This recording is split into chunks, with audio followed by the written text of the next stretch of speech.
Hello, I am Professor Kino, and welcome to my Office of Cinematic Antiquity. Today we will be talking about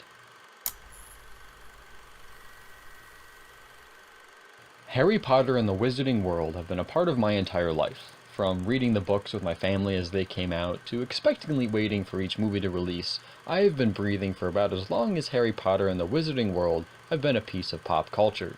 So of course I am always excited when a new adventure in this magical world comes around. And with that, how did I find the first sequel in the prequel series? Premise. Following the events of the first film, Grindelwald breaks out of prison to continue his plan of placing wizards above muggles, or non-magical folk. While the Ministry of Magic try to track him down and put a stop to his machinations forcibly, Albus Dumbledore recruits Newt Scamander to fight against Grindelwald a different way. Writing. This film, just like the first of the series, was written by J.K. Rowling herself, and a lot of her strengths are present. J.K. excels in creating rich worlds that feel alive and fleshed out, and this is one of the reasons that the Harry Potter series was able to become so popular. It made its audience feel like the Wizarding World was real. Like if you just went down a certain alley at the right time, you would be able to see that the magical world really does exist. Even better, you would already know all about it. And this ability does not escape J.K.'s writing with this latest installment either, and she is able to showcase even more of the world for us to explore. This time, however, it explores France as opposed to the UK or US. From scenes within a magical French circus, to showing off new magical beasts, to exploring the French Ministry of Magic, to even more, J.K. does a marvelous job at expanding the scope of her creation. The world building here is excellent. Likewise, the characters that J.K. has created, both familiar and new, are quirky, fun, and intriguing. And while we don't get to spend too much time with some of them, a symptom of trying to cram in a few too many characters, they all help to bring us into the film, and the appearance of plenty of familiar faces, albeit some being younger than last time we saw them, gives you a nice warm feeling that welcomes you back into this wondrous world as if returning home. However, while the world around the film is stupendous, the film itself is a little muddled and at times feels pointless when it comes to moving the prequel storyline forward. While the opening sequence is fantastic and there are plenty of moments of excitement and entertainment throughout its runtime, the whole film boils down to merely reintroducing characters and providing exposition amidst bursts of action in order to move around all the pieces to what will surely amount to a superior and more satisfying future installment. So, in the end, I enjoyed returning to the world that J.K. Rowling created all those years ago, but this second chapter in what will be a 5-chapter prequel franchise feels just that. A mere chapter that's sole purpose is to build anticipation for future installments. Acting.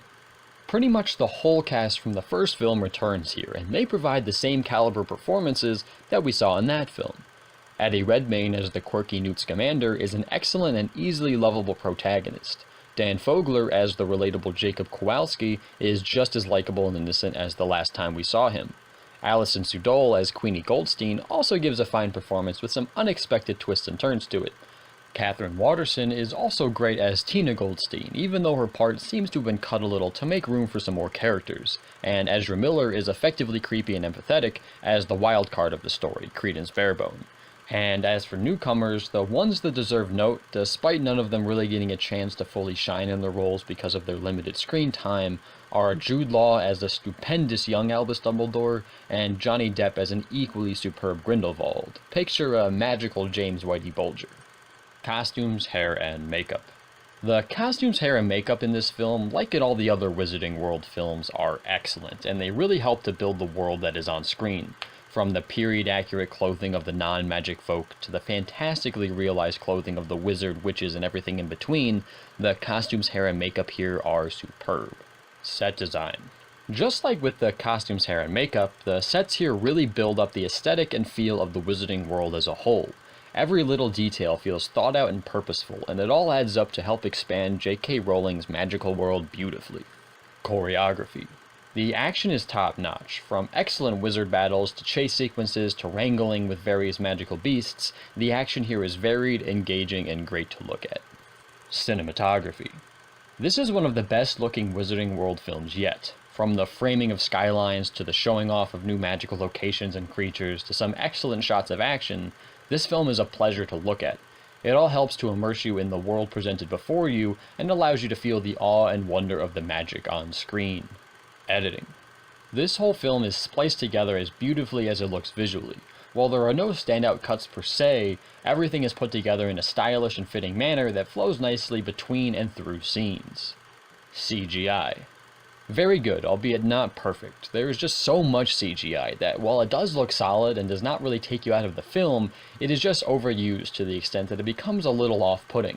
Then again, trying to create the various magical animals and spells using practical effects would have been nigh impossible in any reasonable budget, so I understand the inclusion of all the CGI in the film. Again, it looked good, but was a little overbearing. Music. The Crimes of Grindelwald features a lot of remixed versions of the franchise's original themes, along with a handful of new songs that fit nicely with the already present plethora of Wizarding World scores.